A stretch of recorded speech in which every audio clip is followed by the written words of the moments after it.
Hey, everybody. I've got a chance today to continue my ongoing conversation with Russell Brand. I want to talk to him today about the collective unconscious and about what it is, because I think we now understand what it is.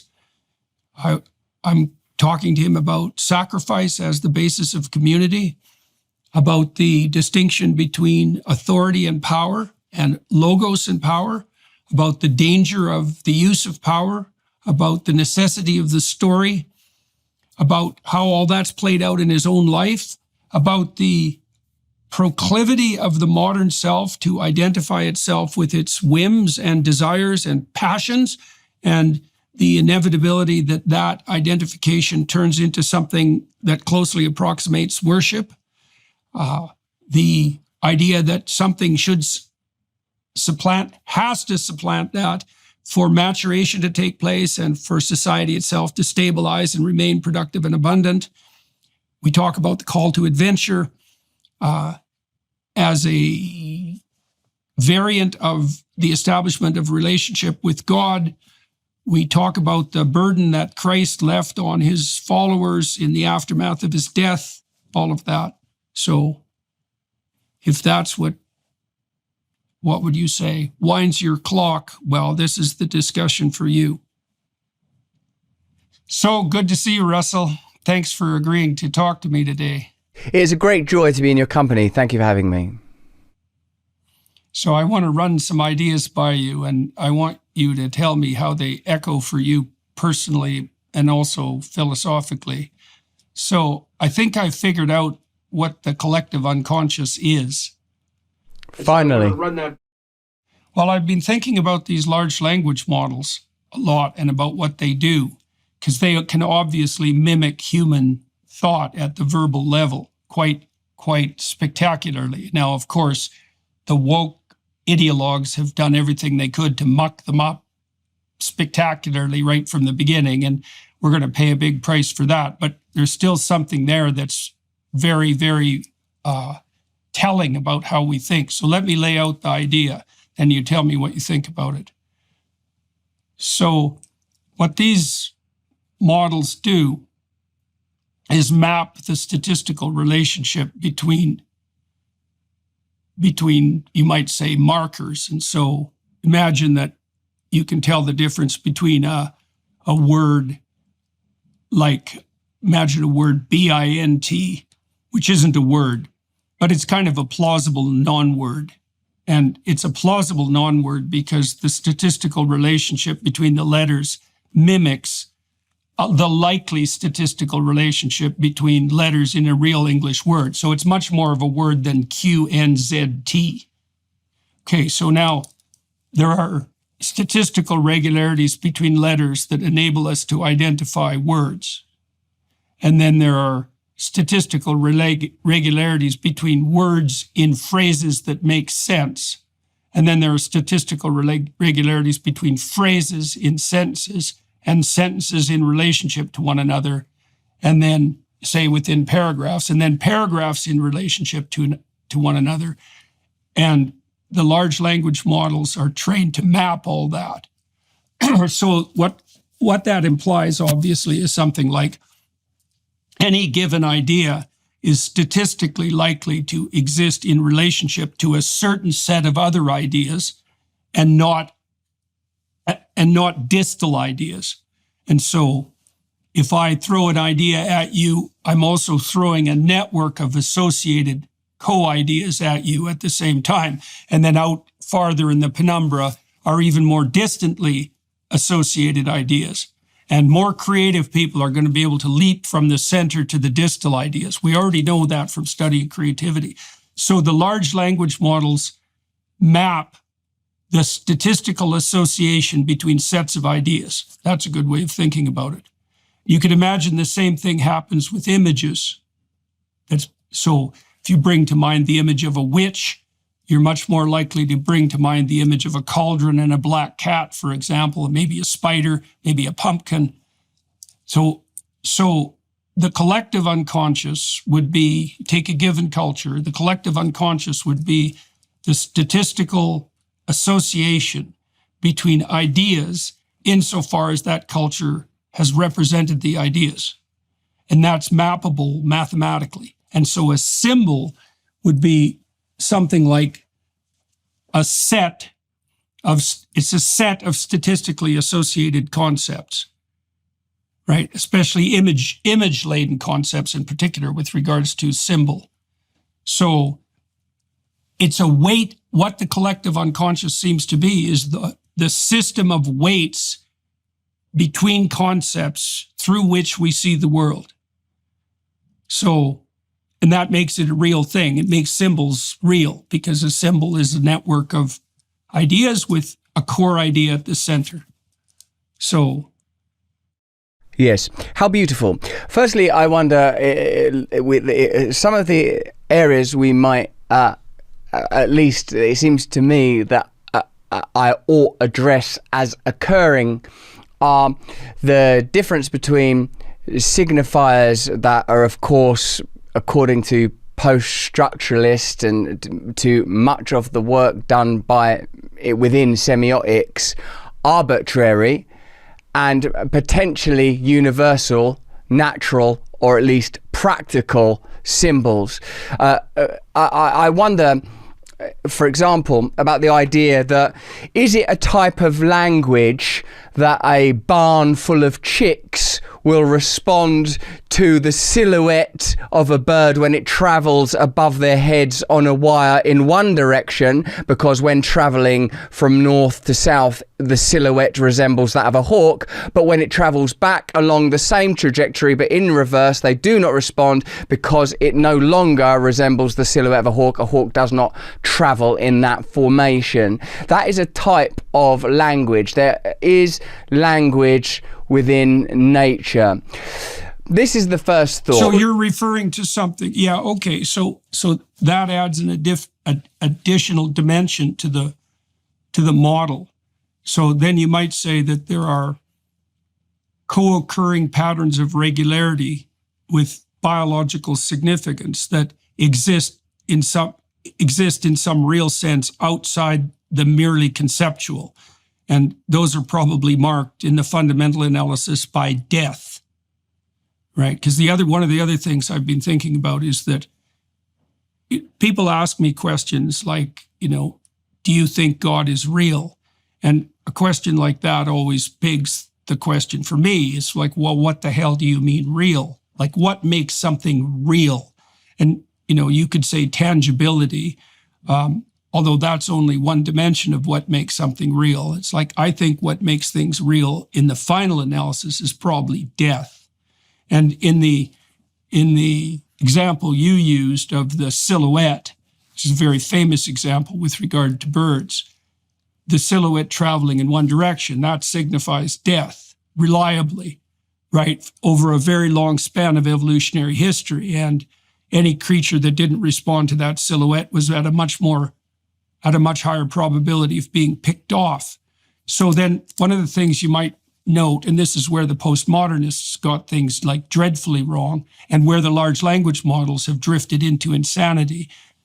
So imagine that there's a statistical relationship between concepts that's, okay, so then you might say, well, what gives that statistical relationship reality?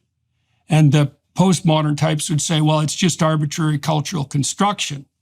But it's not, because there are patterns of relationships between events that are part and parcel of the world per se. And some of those need to be accurately mapped by the conceptual system or you die.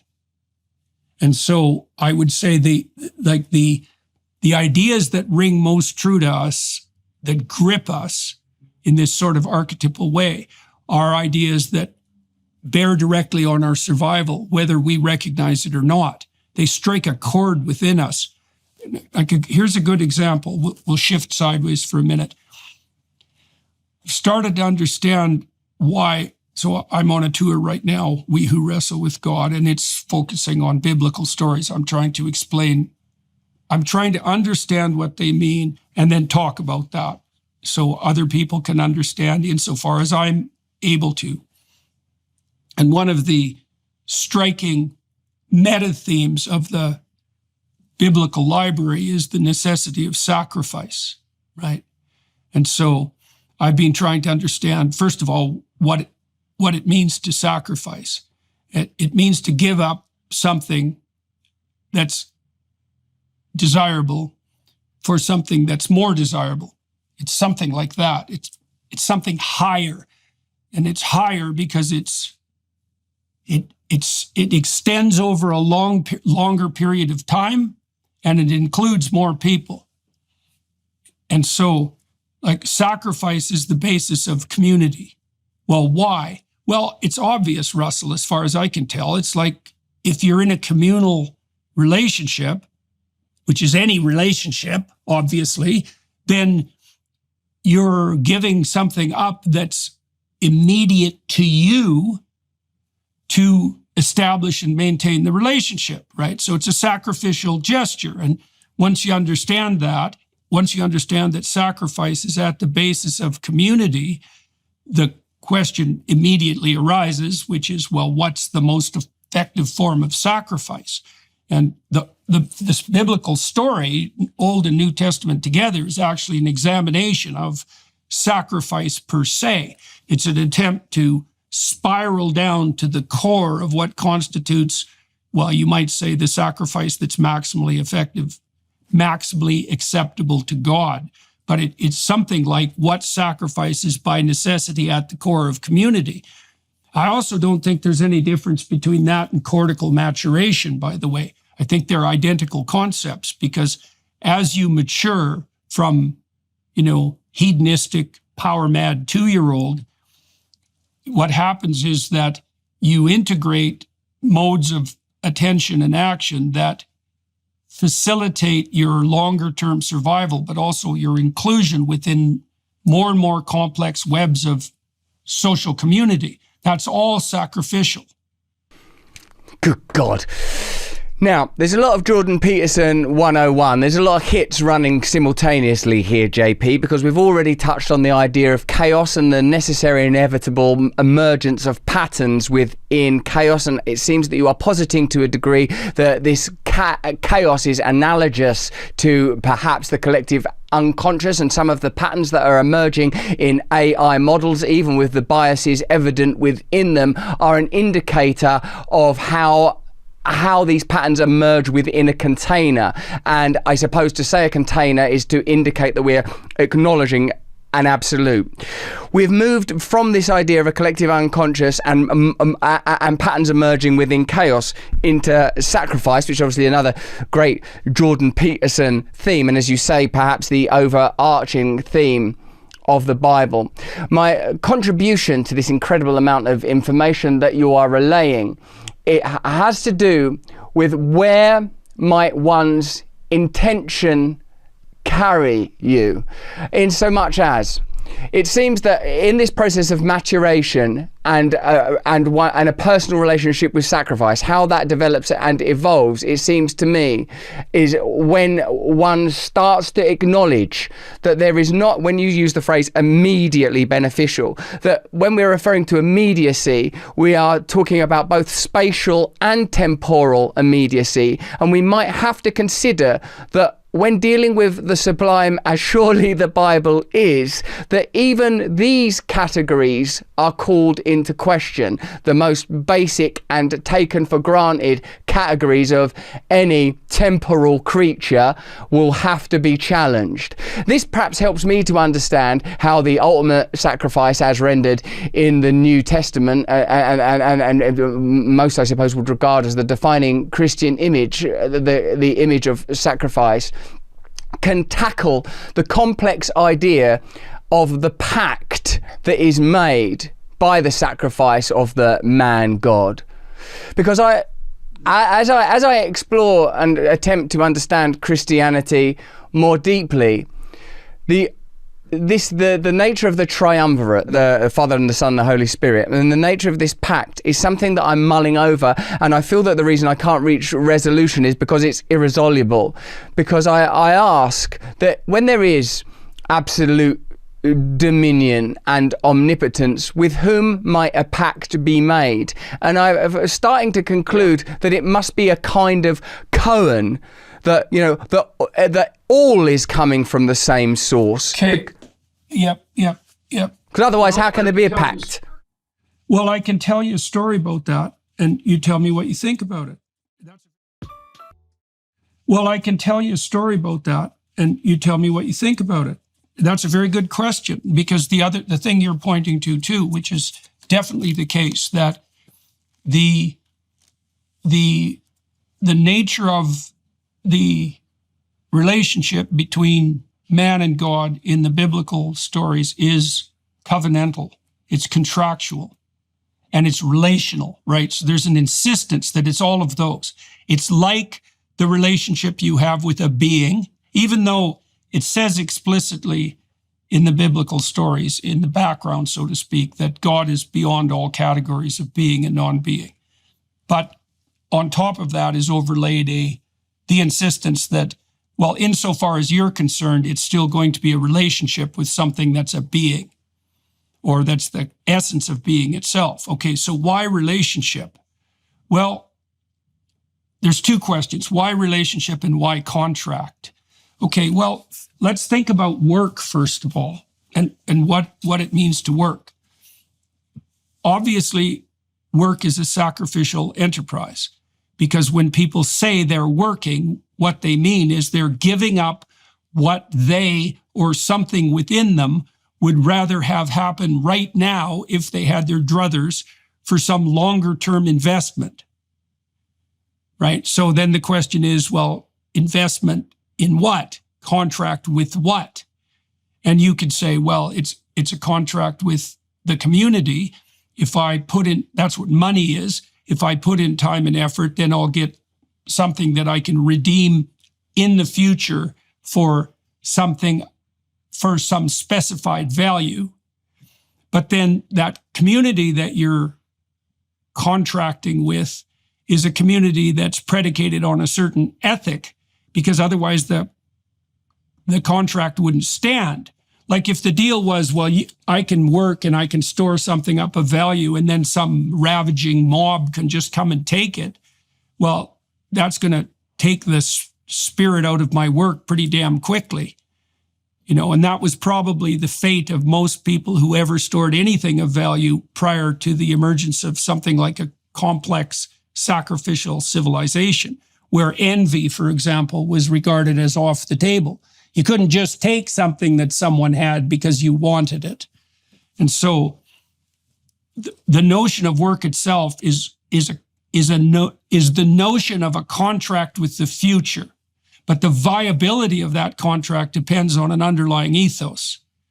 Okay, so now let me tell you a story about what that contract, how that contract might be conceptualized.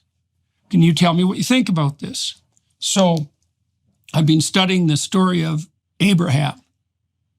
He starts out as Abram, by the way, Abram. So he has a different name, which is actually relevant as the story progresses.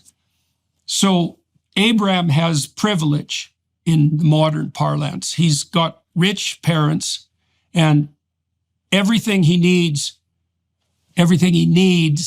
is right at hand for him. I mean, it begs the question, of course, what is it that you actually need? But what Abram has is kind of like he's got the materialist paradise at hand. There's nothing that he doesn't have at hand whose absence would cause privation. So I would say he's a fully satiated infant. And you can think about that as a notion of utopia. It's the notion of utopia that Dostoevsky criticized, by the way. And what happens to Abraham, he's like 75. And the Spirit of God comes to him. That's how the story lays itself out, and says, look, buddy, you got to get the hell out of your zone of comfort. You have to leave your father's tent. You have to leave your people. You have to leave everything that's made you comfortable. And you have to journey out into the world. And Abram agrees to this deal. Okay, so as soon as he agrees that he's going to forego his infantile comfort, even though he's like 70 by this time, so he's a bit of a late bloomer, God offers him a deal. This is the covenant. And so I think it's a description of the consequences of the full manifestation of the spirit of adventure. So imagine that there's a spirit within you that calls you to a more profound level of development. It's the spirit that you would encourage if you had any sense, if you had in your children, if you had children. You're launching them into the world. You're saying, follow the spirit of adventure. Okay, so God offers Abraham a deal. He says, if you do this and you make the necessary sacrifices, then you'll live a life that will be a blessing to you. That will happen in a manner that will redound to your reputation. So you'll become known, but in a way that, in the right way to become known. You'll become influential and admirable in the proper manner as a consequence of undertaking the adventure. You'll do that in a way that will establish something permanent. So that's a dynasty with innumerable descendants because of the pattern that you're establishing. And you'll do all of that in a way that's maximally beneficial to everyone else.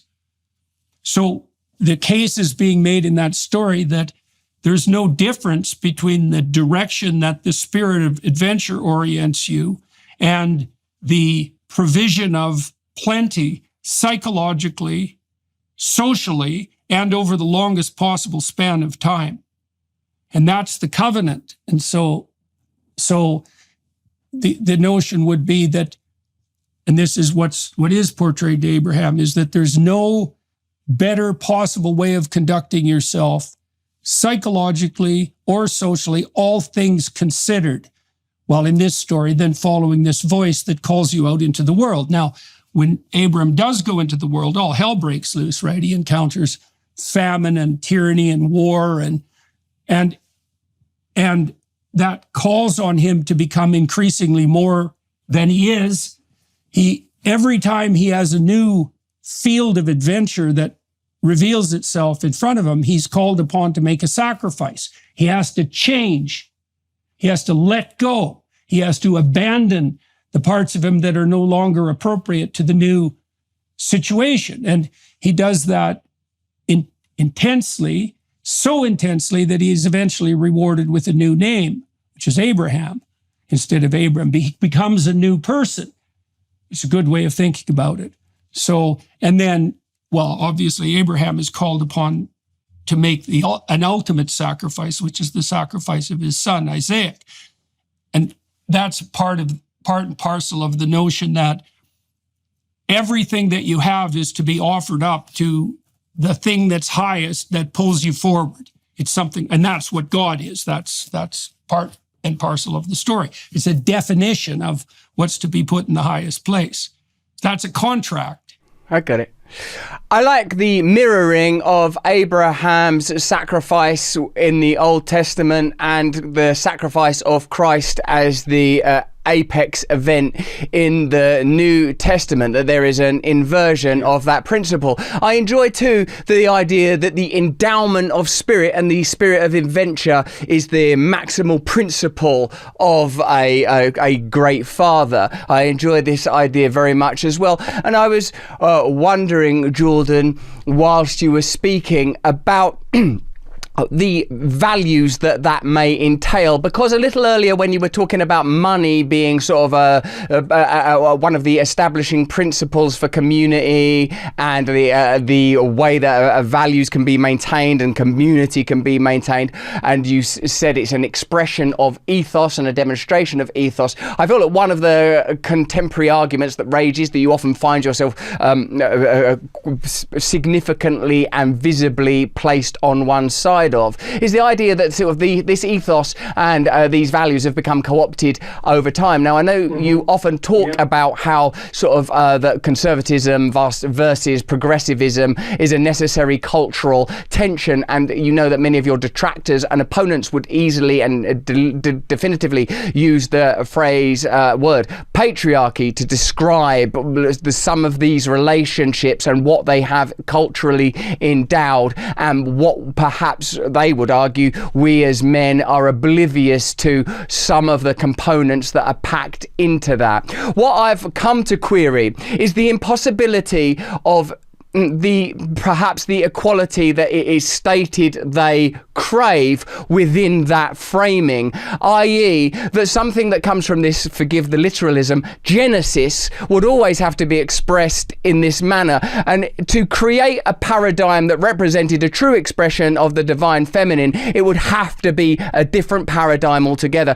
This is interesting to me, bearing in mind what you've said earlier about AI being a sort of a conglomerate, an aggregation that could be mapped onto our understanding of a collective unconscious, i.e. archetypes emerge out of patterns observed over time. But what fascinates me also, because I feel it might be practical, for surely as a theology evolves from the Old Testament into the New Testament, is there a sense, without yielding what territory might be inferred to Islam here, if we were to continue the trajectory to the insisted final prophet, that what we are offered in Acts, for example, in the immediate era after Christ's death and resurrection, is that the kind of divinity endowed by the second covenant, God's reversal, inversion and return on Abraham's sacrifice, might become not ubiquitous, but at least accessible to many, that we will perform greater feats than he, that you, my apostles, will perform greater feats, that as he has sent me as his apostle, I send you as my apostles. I read Acts again recently in some easy, accessible, almost slang version of it. In fact, a man who shares your surname, Eugene Peterson's book, The Message, and what I was struck by in this version of Acts was the vivacity, the lividness and vitality of the book, and how the sense of urgency of Christianity, that it, think of the critiques that are often slung in your direction. Conservatism, it's stayed. This is a very sort of, and admittedly it's 2,000 years old, but a very sort of a vibrant call to arms, an urgent sense that, oh my God, we're living in an atrophying and dying ideology. We must become alive with Christ. We must change the world. And even the accounts that are given in there are accounts of people jailed and on trial. Even though it is literally biblical, they're not. It's very distinct from the Old Testament with its locusts and its deserts and its tribes and its manna. Now it sort of feels overtly and literally political.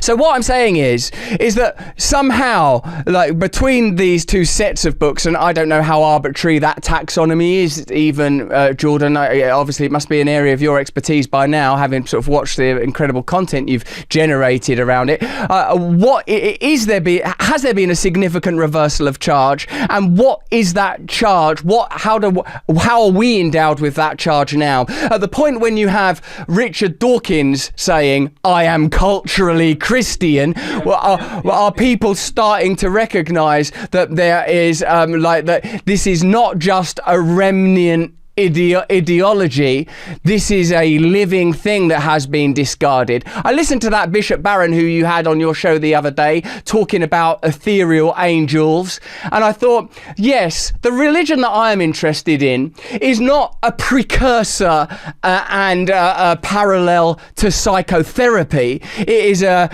precursor and parallel to quantum physics, helping me to understand, what do you mean when you say self? Who is this self? What do you mean when you say reality? When you say reality, what are you talking about? And is it possible that reality is something that we conjure here as vessels and conduits of the divine, if we have the capacity to somehow in the moment through practice disavow the strong gravitational, literally, pull of the material and the unconscious ethos with which we are continually inculcated by the insidious, nihilistic, albeit glistening culture that attempts to make us all devotees of this new banality? Well, when when Moses disappears to go to be given the 10 Commandments, he leaves his political arm behind, right? Aaron. So there's two forces that lead the lost across the desert. There's the prophetic and the political, and Aaron is the political. And in that part of the story, the prophetic disappears, and the political falls under the sway of something like the immediacy of hedonism. So the Israelites immediately turn to worship of the golden calf, and it's something like money. So a calf is obviously calf is in the class of livestock, and livestock is bodies at hand to consume. It's a form of wealth, obviously. And golden calf is the first level representation of that abstractly, you might say. It's halfway to money, a golden calf, but it's still materialistic. Now, when the Israelites start to worship the golden calf and become materialistic, they become concerned with immediate hedonistic self-gratification. Okay, and so then, and it isn't only that they're worshiping the golden calf, they're dancing around naked, drunk. It's a pride parade. I mean, and I'm dead serious about that. I'm dead serious about that. Is the political descends into a pride parade as soon as the prophetic disappears. Well, why? Well, because everyone falls under the sway of the dominion of their immature instincts. You know, when someone says, I want what I want right now, what they're failing to understand is that they've come to a conclusion about what constitutes I. And the I that they're allowing to be constituted is actually the dominion of their instincts. They're reverting to the same sort of behavior that characterizes Abraham before his adventure takes place. It's mere hedonic immediate gratification. Now, you might say, if you were progressive, it's like, well, what's wrong with that? And the answer is, well, why don't you put 42-year-olds out in the forest and see how long they last? And the answer is not very long. And the reason for that is because there's nothing in that realm of instinctual self-gratification that's going to be able to propagate itself communally over any reasonable amount of time. I mean, that's why we have communal organization, why we make those sacrifices, is because as you mature, you start to understand that mere whim or mere desire, first of all, is a pretty narrow definition of who you are, especially because it changes moment to moment, just like gender, apparently, right? It's this shape-shifting.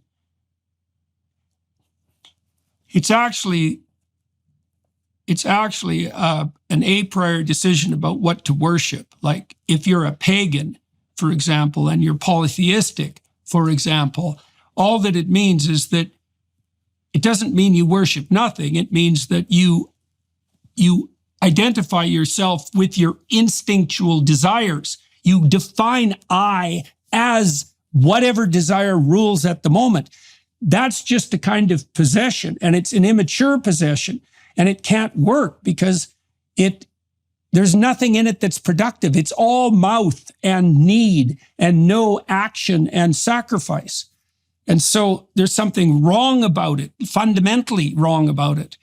Something fundamental. That's the land of Peter Pan, right? The boy who won't grow up, who thinks that maturity is nothing but like power and corruption. That's represented by Captain Hook. Now, to give the progressives their due, to give the left its due, of course, that patriarchal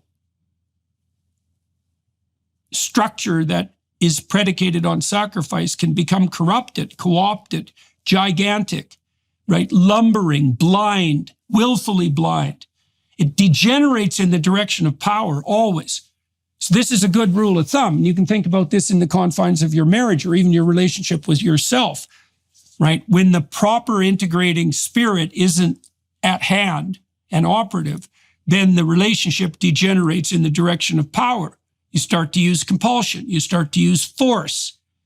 You exchange angry words with your wife and you attempt to force her to adopt the point of view that you think is appropriate. But the fact that that happens continually does not indicate that that's the basis of the relationship.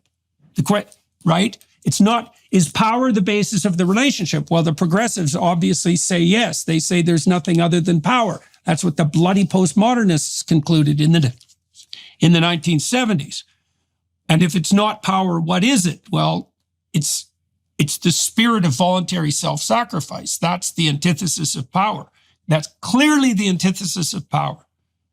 And then you mentioned, I'll just add one thing, because you mentioned this call that you saw in Acts, which is Christ's insistence that those he leaves behind will do works greater than his.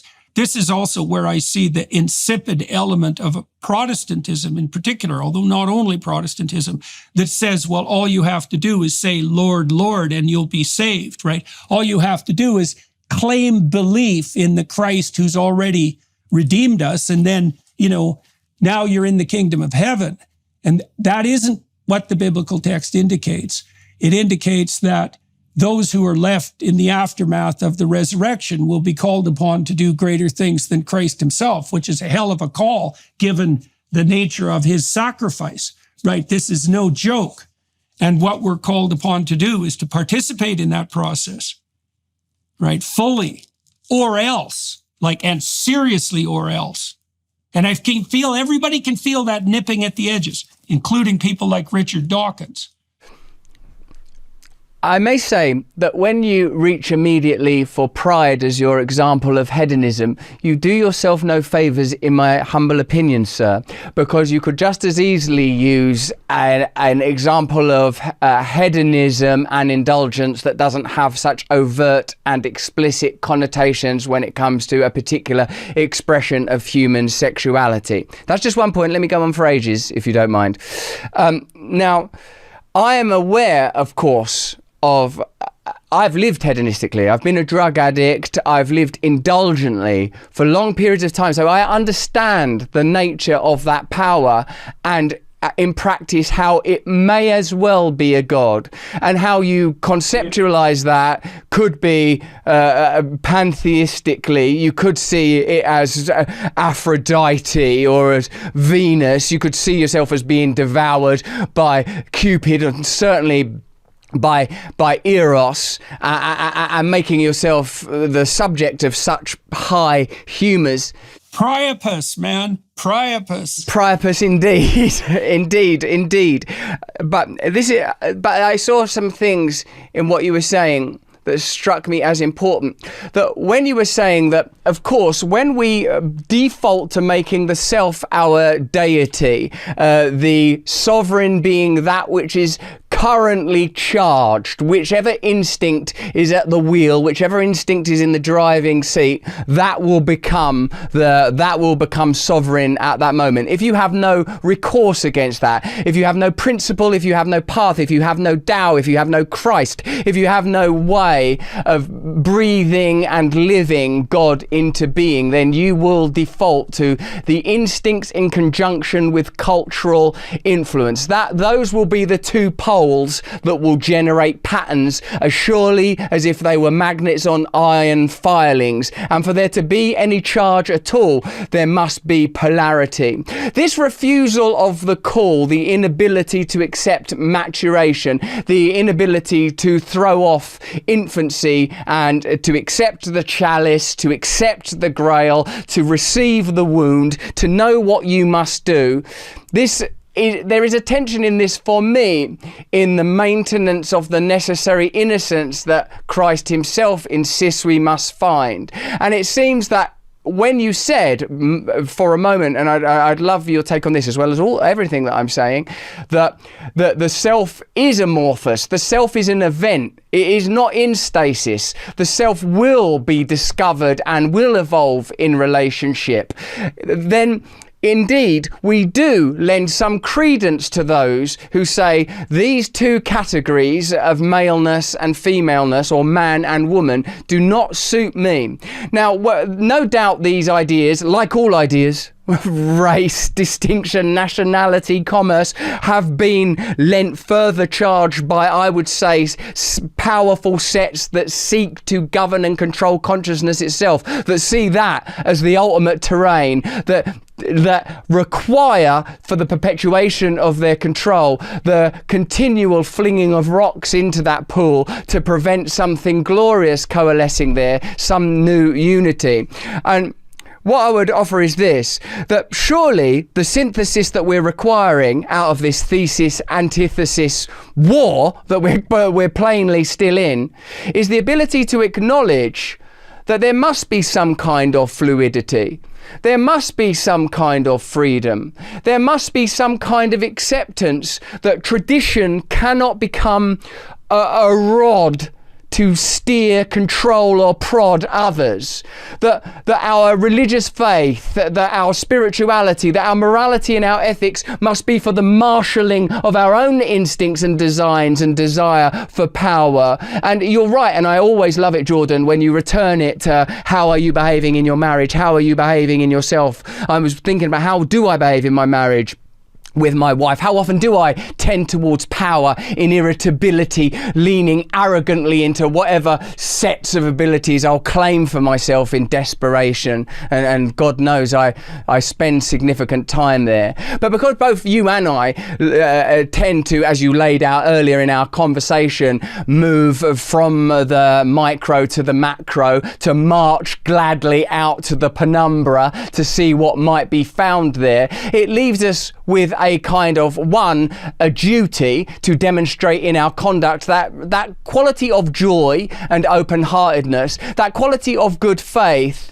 And I feel that perhaps the next marker of our progression might be when we can say, well, what is it that is of value in these ideas that are emerging out of post-structuralism? The sort of this willingness to cast out even nature. Even the body I'm born in isn't me. Nature itself isn't real. To hell with the sun. To hell with Jesus. To hell even with my own chromosomes. Neither the crucifix or the Y are of value in the final analysis. And because I've lived there a while, because I've lived continually in indulgence, because I have been so many times humbled and my humbling continues yet, what it leaves me with is that there is something, obviously there is something in what you have brought into our culture that people were looking for and needed, and I value it and I appreciate it. That's why I apologize when I'm late. Tidy your room, man. Arrive on time. Stand up straight. But there is also something that I am, before I was an Ouroboros, consuming my own self, and now I am more porous, looking for ways to be open to solution. And I feel there is something we have to deliver. I think that there is something that we have to deliver, and I think the fissures and fractures are emerging now. The possibility exists now for even, say, your most vehement and vocal detractors to recognise in you what you have brought to the conversation that is true, and for us to recognise what they have been saying that is accurate, that is correct, that is worthy of being heard. And I would say that sort of if you just casually, maybe out of habit, use pride as the example, that instead of the many heterosexual and normative ways that people are equally indulgent and sort of lost and adrift, and I know those worlds because I've lived there, then I think that we're not affording ourselves a pathway through this that would be beneficial. Okay, so I'm going to, you asked really, I think, two fundamental questions there. One had to do with the nature of authority and force, and the other had to do with fluidity. Oh yeah, there was a third one, which is what did the postmodernists bring to the table? Let's start with that. Well, here's one thing they got right. We see the world through a story. That's true. That's revolutionary, that truth. Right? And I think that I think the science now points extremely strongly in that direction.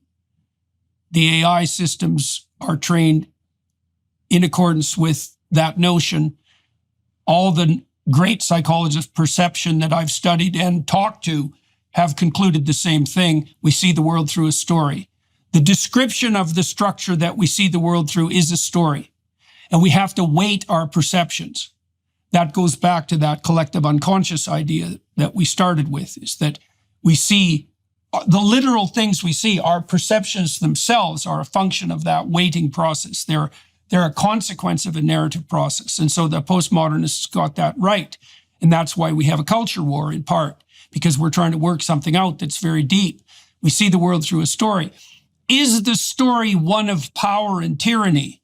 Well, the answer to that is, to a large degree, unfortunately, but not fundamentally. And that's where the postmodern lefties go so terribly wrong, because their insistence is that the world is a battleground of power. And there isn't a more dangerous conclusion than that you can possibly draw than that. Now, you still have to give the devil his due. So I'm going to consider briefly the story of Moses.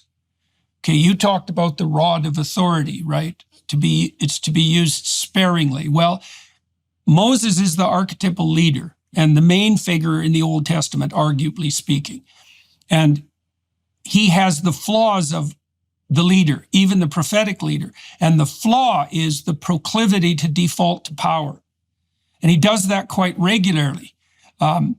In some of Moses' actions are the kinds of consequences and motivations that someone like Dawkins would point to and say, a God who would produce a motivation that evil is not a God that I'm willing to abide by. Now, he says at the same time that he is a cultural Christian. So the situation is complex and people are starting to wake up to that fact. But Moses, his pattern of failure, his Achilles heel, is to use power when he's called upon to use invitation. And this is actually fatal in the final analysis. So in Numbers, which is where the story of Exodus basically concludes, Moses has shepherded his people through the desert, which is where you end up with when your tyranny crumbles, right? You end up in the desert, which is why people don't like to let go of their presuppositions. Anyways, he's shepherded through the desert basically for 3 generations, and they're on the border of the promised land. And the Israelites run yet again out of water, and they prevail upon Moses to intercede with God to provide water. And God tells Moses, there's some rocks nearby. You go tell those rocks to deliver the water. You go speak to those rocks properly, and they'll deliver the water that will save your people. And Moses goes to the rocks, and he hits the rocks twice, not once, but twice with his staff. Now, this staff, this is the rod of Asclepius. This is the flag you plant when you establish new territory. This is the liana or vine that connects heaven and earth. It's the staff that defeats the staff of the court magicians. It's the staff that turns into the serpent that eats all the other serpents. This is a major league staff, right? It's the authority of Moses. And he uses authority when he's called upon to use the logos. That's his sin. And the consequence of that is dire. Aaron, so the political arm, dies, and Moses is forbidden from entering the promised land. And so what's the rule there? The rule is, to the patriarch, let's say, the rule is, do not use force when you could use invitation. Don't fall prey to that temptation. Now, the left looks at the patriarchy and says, nothing but force. It's like, wait a minute, guys. Nothing but. That's a bit too extreme a claim. You mean nothing but? It's like, okay, why the hell are your lights on? Look around you. You think all of that's a consequence of force, do you? Think that's all of that productivity, all of that life more abundant, all of that material wealth? You think that's a consequence of nothing but force? You think your marriage is nothing but force. You think your family is nothing but force. You think your community, your friends, all business relationships, that's nothing but power, is it? And why am I supposed to believe that you're not saying that just to justify your own use of power? Because that's how the radicals, that's how they operate, as far as I can tell. It's like, well, the world's just a battleground of power. And the only thing important is who has the rod. And that's a big problem, because no, that's not a solution. And there's a lot of self-service in the claim that power rules. It's very, very, very dangerous. Now, if it isn't power, what is it? Well, it's the antithesis of power. You know, when Christ is the third temptation that's offered to Christ when he's in the desert and he encounters Satan is the temptation of power. And so we can, which he refuses. And so we can derive from that the idea that the pattern of Christ's life is the antithesis of power. And what you see in that life is the constant refusal to use force no matter what, right? And the Roman soldiers make fun of him. They say, well, if you're the Son of God, you know, why don't you come off the cross and lay the landscape to waste, which is, at least in principle, within the purview of possibility. And the answer is, well, you're not allowed, in the final analysis, you're not allowed to use force no matter what. Right, invitation, logos, not force. And that seems to be tangled into this idea of voluntary self-sacrifice as the antithesis of power. Perhaps then, Jordan, what we might explore is something that I think I heard Emmett Fox describe, was that were we to be invited to save but one soul or entire material empires, we ought always choose the soul. And I suppose also in the Bhagavad Gita, choose Krishna above all the artillery and armory in the world and the greatest weapons available. Choose only Krishna, choose always the divine. That if Christ's power is not materially practiced, and yet indeed we find once more at the center of the discourse that word, that concept, power, the word and concept upon which the postmodernists arrived and you say reductively alighted as conclusive, I wonder, might we consider that where this battlefield ultimately resides is internally, for surely Christ's actions indicate that his power is in self-sacrifice and in inaction and in the refusal to implement force. Clearly, when you describe these benefits, if not glory, the practical application and operation of culture and the legacy of the patriarchy of Western civilization, the institutions flawed but yet functioning, it's clearly reductive to say that is naught but force. I suppose yet they may say the benefits are inadvertent consequences only afforded in the same way, just to use an example off the top of my head, that the eventual end of slavery ultimately delivers a workforce that gives you the idea of progress, but still allows establishment interests to operate quite comfortably once the... Well, I don't think there's any reason to dispute the reality of the claim that the fundamental landscape, well, I think the fundamental landscape is good and evil, but right on top of that is tyranny and slavery. Right. So if we go back to the story of the Israelites, if we go back to the Exodus story, you have there the claim that the reality the leader always contends with, always, is the reality of tyranny and slavery at every level. And that's something like a power dynamic. But that doesn't mean that the solution to the problem is that the slaves become the tyrant. In fact, that's a solution that's offered to Moses as a possibility. In fact, the Israelites clamor for it, just like they later clamor for a king. The slaves want a king. Is the slave tyranny dimension or the slave tyrant dichotomy played out in the capitalist landscape? Well, obviously. Like, obviously, I don't see that there needs to be a dispute about that. As an entry player in the capitalist world, you play out the slave-tyrant dichotomy. And you might say, well, that means the slaves should overthrow the tyrants, right? But that doesn't address the fundamental problem. The problem is, think about it this way.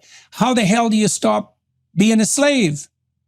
Well, a slave to what? Well, we could start, you already described this to some degree. How about you stop being a slave to your own goddamn whims? Right? Like, exactly how is this battle to free yourself from slavery to be undertaken? Well, we're going to restructure the entire economic system. It's like, oh, you're going to do that, are you? You're going to do that. You can't even make your bed. You're the prisoner of your own whim. You're a slave to your own desires. There's nothing to you. If you did manage the revolution, the monsters you release would take you out so fast that you wouldn't have time to think, and it wouldn't be pleasant. And we've seen that time and time again. Like, the solution to the slave-tyrant dichotomy isn't political revolution. So you see that reflected again in the Passion story. The mob that's upset with Christ is upset, at least in part, because he refuses to play the role of political revolutionary. And so, because that's not the way out of the slave-tyrant dichotomy. The way out is to stop being a bloody slave. Now, how?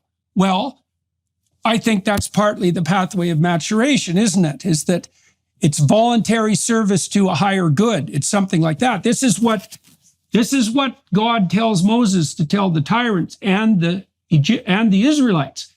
And we always get this wrong. We always forget the second half of this. So this is a civil rights shibboleth.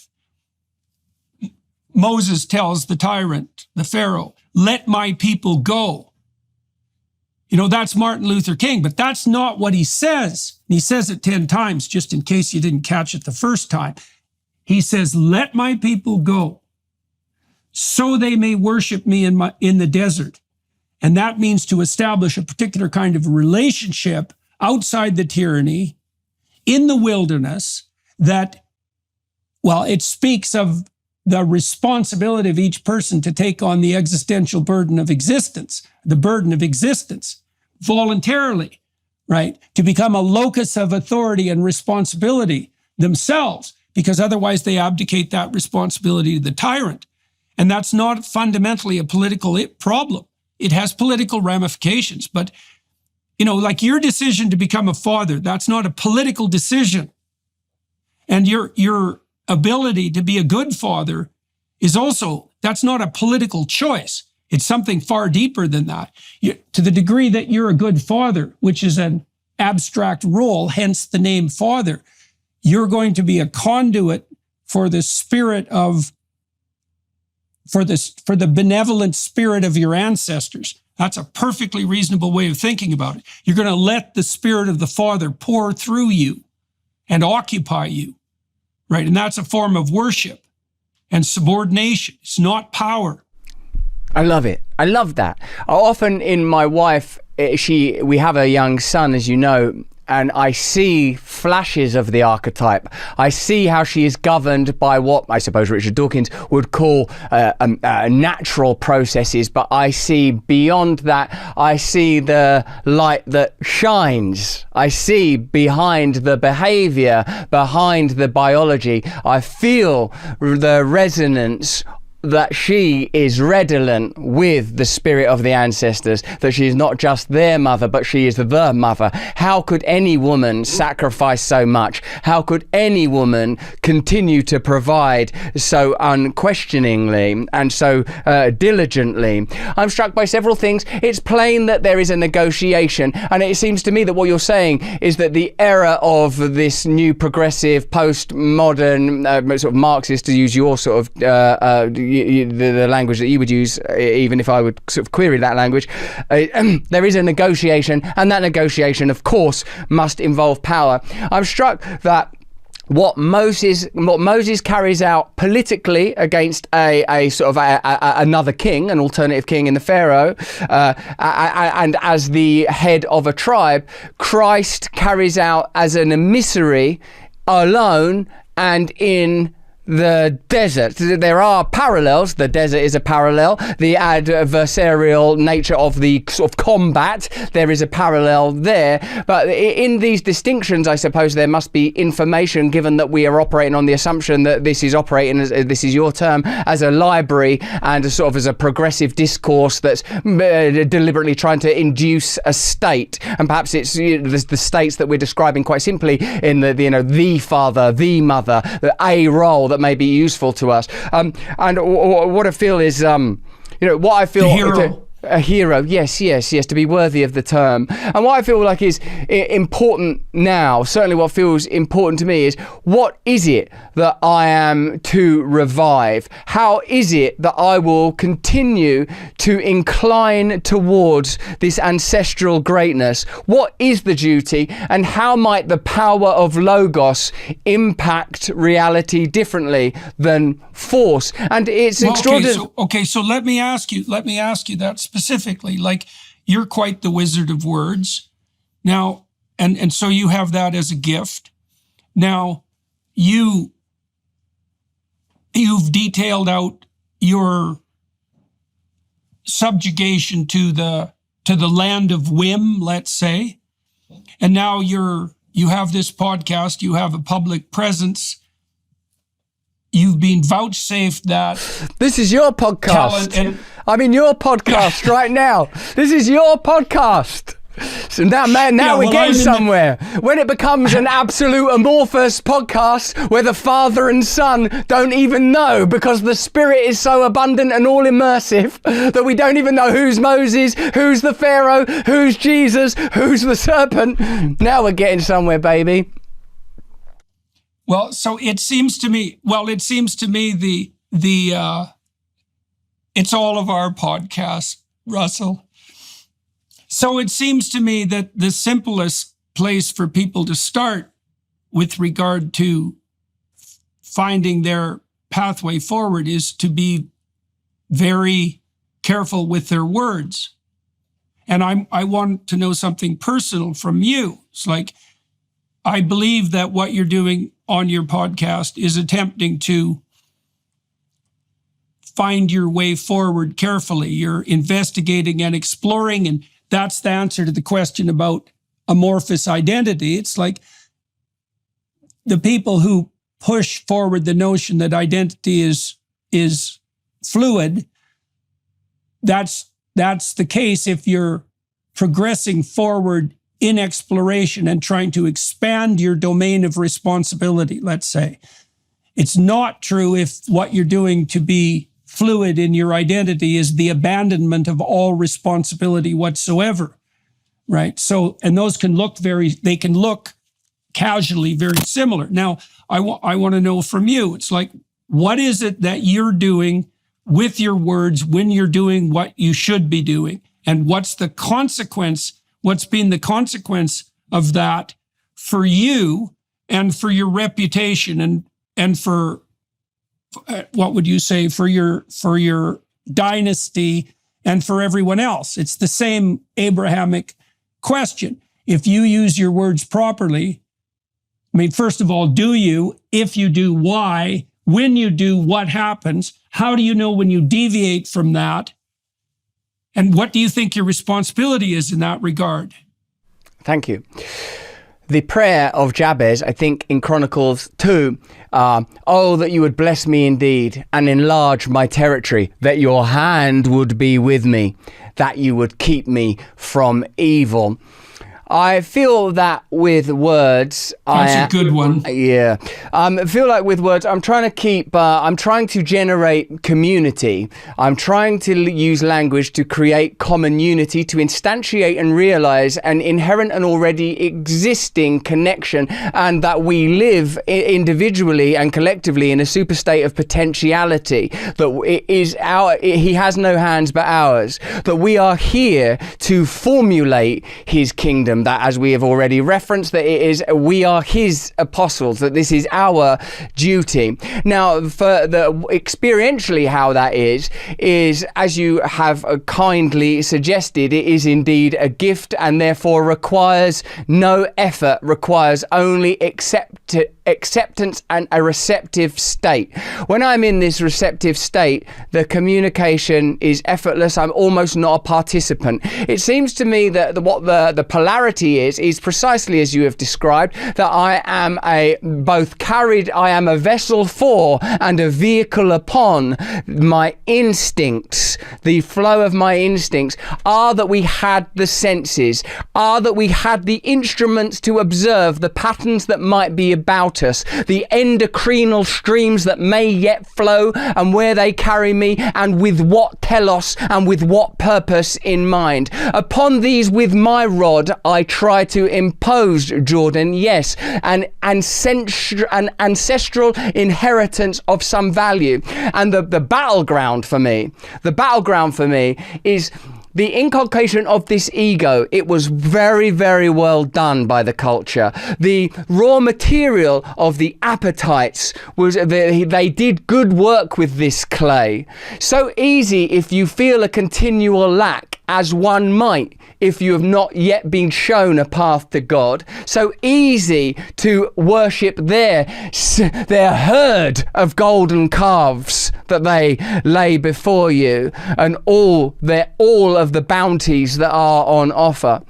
It seems to me that it isn't, and this is from what I have learned from other alcoholics and addicts that walk the path ahead of me, that it isn't the external stimulant that must be addressed and overcome. No, it is the receptive pole. It is the coordinate. It is the inner coordinate that must be overcome. And I see what you mean now in the difference between the use of the staff and logos. And I imagine you're using that word because there is no perfect English interpretation available for it.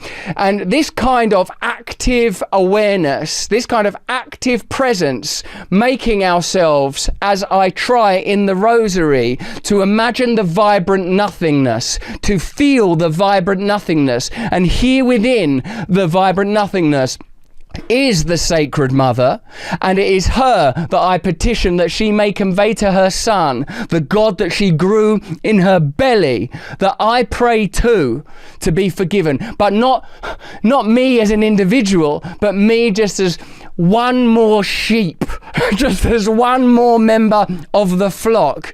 If I can overcome the appurtenances of my identity that I have been adorned with and self-adorned, that I have ornamented endlessly, that with the brush lent to me by the culture, with the lacquer that I've squeezed out of every gland, applied to fortify this shibboleth of self. If I can somehow overcome that, and where might I overcome it but in the present? Where but the present? Where but the as you say, the message of Christ, the absolute refusal to use force, that the higher will might be engaged, that the higher purpose might find its fulfillment. The challenge, Jordan, that I would offer you, inquiry rather, sir, is that the acceptance that what is happening is God's will, that the suffering is God's will, that to let it go to work on you, that the opposite, as I was taught recently, the opposite of faith is not doubt, the opposite of faith is certainty. And that to live in this, the horror of uncertainty, and to live there with grace, a grace that I cannot self-generate, even if the source of all things must include me somehow, that is the ongoing challenge. And with language, I suppose I hope to illustrate that there are connections in these patterns of differences, in these signifiers that may yet be arbitrary. I do see the markings of some fractal archetype. Perhaps the success of the language that we're currently using is meritocratic, maybe in its jagged consonants and flowing vowels, in its labial fricatives, in its linguistic grace. There is something akin to truth emerging if we will just allow it. Well, so let me ask you something that's more personal than this is my observation, and you tell me if it's accurate. So you've talked about being spectacularly successful in the land of hedonistic whim, let's say, and you've discussed, well, you were kind of an icon for that, right? And a model for that even. And so, you know, you're emblematic of that, of the success of that approach, but that didn't work for all sorts of reasons. And so it seemed to me that you wandered out of that landscape into a kind of amorphous mysticism, but that's become more targeted, and it's become more targeted in the Christian direction recently, particularly perhaps in the last year. Is all of that accurate? Yes. Is there any? Okay, that is accurate. Okay, so what do you make of the fact, and you talked about the rosary specifically just now, what do you make of the fact that that journey out in the desert of mysticism, let's say, is well, I think the same thing is happening to you in some ways that's happening to people like Ayaan Hirsi Ali and to Neil Ferguson and to Douglas Murray and to Tom Holland and also to Richard Dawkins, is that there's a recognition emerging that there's something in the midst of the mystic, let's say, down in the depths of the metaphysical, that speaks of something that's much more Christian than any of us would have possibly imagined, let's say, 15 years ago, or even a year ago, for that matter. And I'm wondering how that's making itself manifest specifically in your life. Like, how is this mysticism that's obviously part of your nature, that was probably what was pulling you, at least in part, in the hedonistic direction to begin with? That was somewhat desire for communion with the spirit of Dionysius and Bacchus, you know, like there's a call to self-transcendence in a kind of radical hedonism, that's for sure. And so it's just not the optimal ground, let's say. It might be better than rank cowardice, however. Yes. You know, it was William Blake who said, wisdom through excess. And there's something to be said about that. And that's also echoed in the tale of the prodigal son, by the way.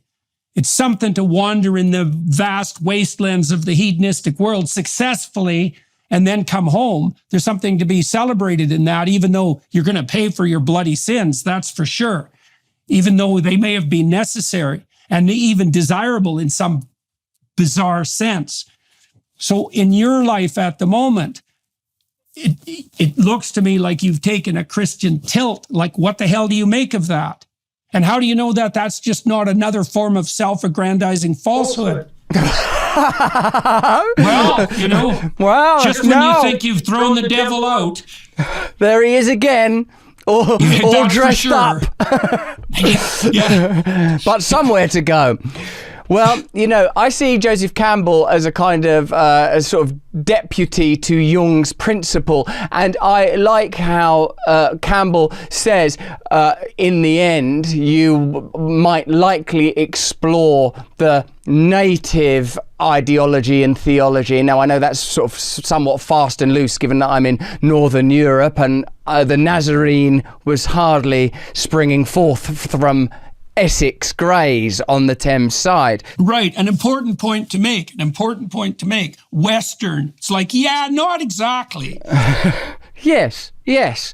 How it has felt, almost as if something that felt so parochial and prosaic because of the because of the delivery systems of it's ordinary, it's abundant, it's these grandmas at a bus stop, it's the drab intonations of a vicar in a parish, it's the apologetic Church of England, and I'm not attacking the Church of England, but where you feel that they might almost be afraid to mention God in there for fear of stepping on somebody's toes. He's in the broom closet. He's underneath the mop.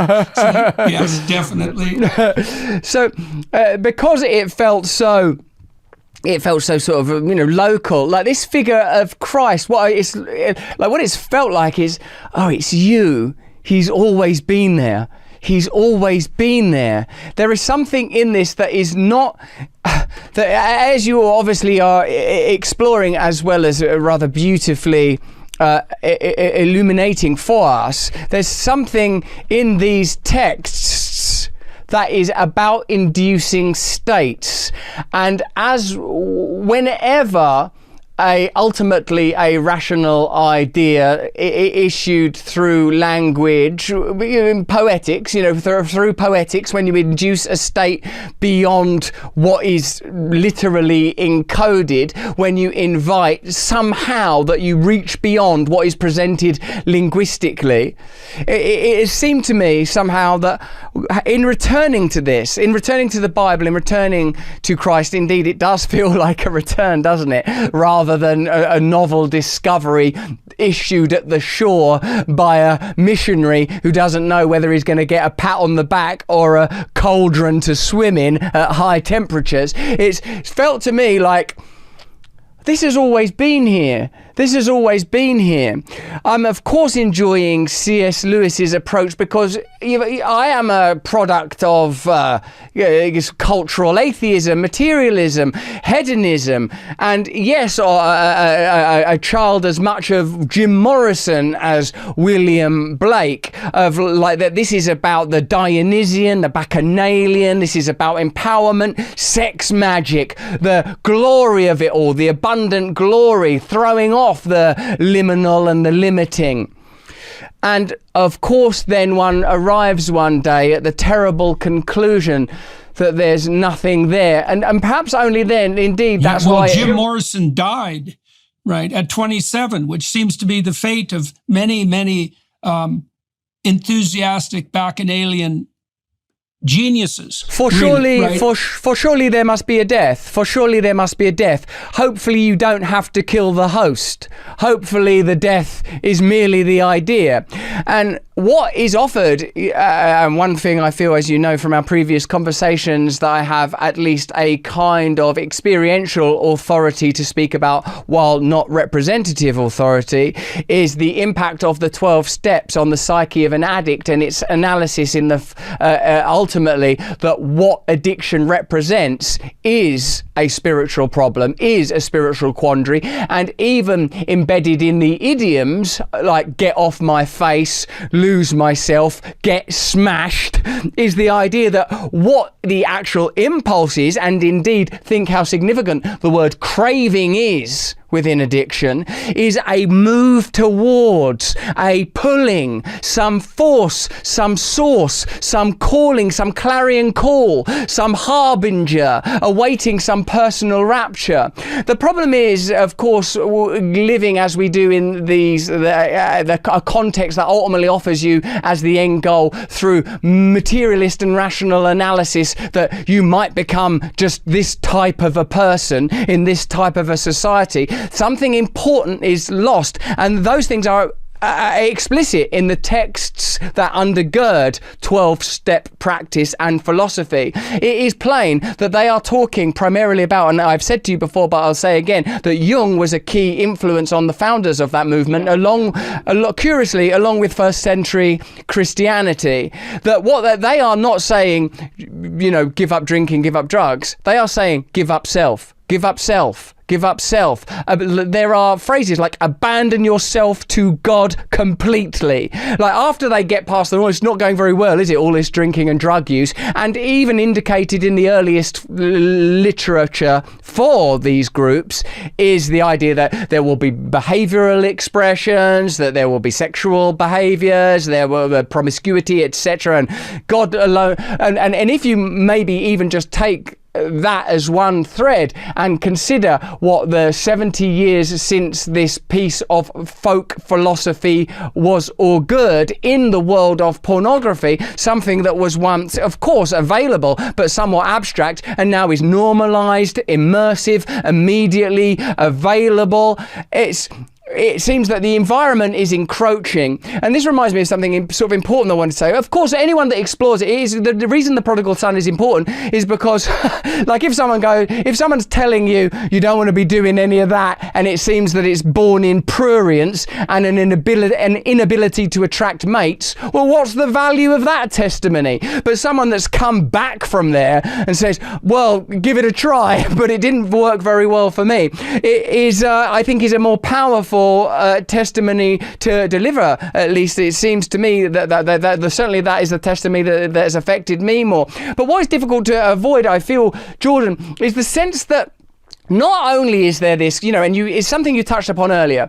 You said, no, it's not only force, and I sort of offered you that perhaps the benevolence that this force has issued, but could be, and this is of course reductive, an inadvertent side effect of tyranny. And please be aware that I am apprised of the fact that the forms of tyranny that are emerging now, apparently in opposition to these old school, not to be repeated, let's face it, militaristic, demagogic, populist, strongman forms of tyranny that we're being continually warned of, are far more terrifying. The Kafkaesque, bureaucratic, banalized, invisible, dreadful, we're here to help, I'm afraid your inquiry can't be heard. This is diabolical. Huxley's hell terrifies me even more than Orwell's, although plainly we're in some amalgam with beautiful gilding from Kafka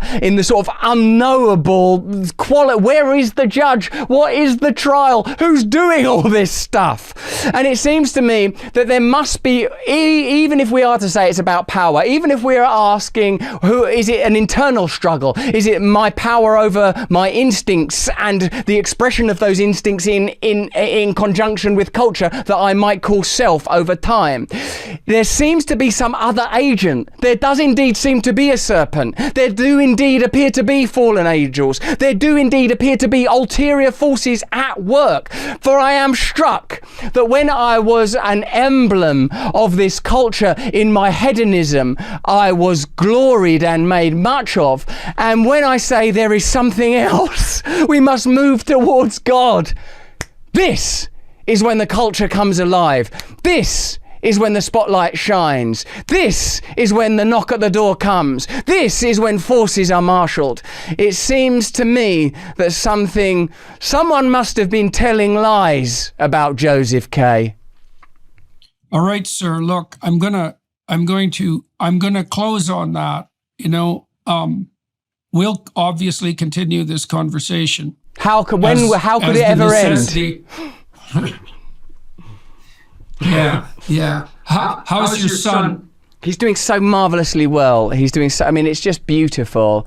What it's done to the family dynamic, this child. Again, to see my wife mother him so beautifully, to reaffirm my connection with my two daughters, to experience the, bloody hell, man. Like, I tell you, to see your son on a slab with what appeared to be, they might as well have been sort of Mayan priests, these giant anaesthetists, before they carve open his thorax with the happy intention, of course, of saving his life.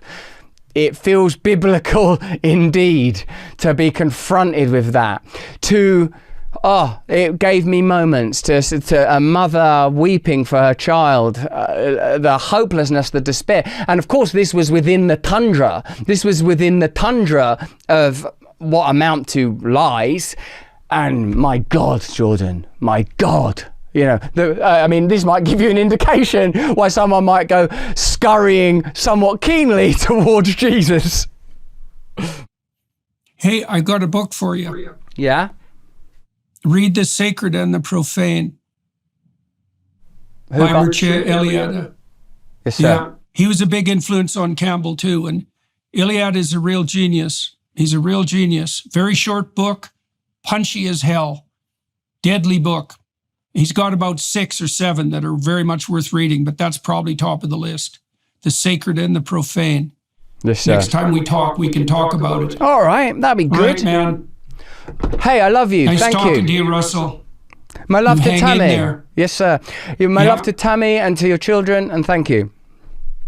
All right, sir. To everybody watching and listening, thank you very much for your time and attention.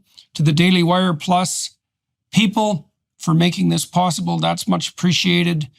To the film crew here today in Tulsa, Oklahoma, that's where we are. Thanks for your help. Russell, we'll talk soon. Thanks for chatting today.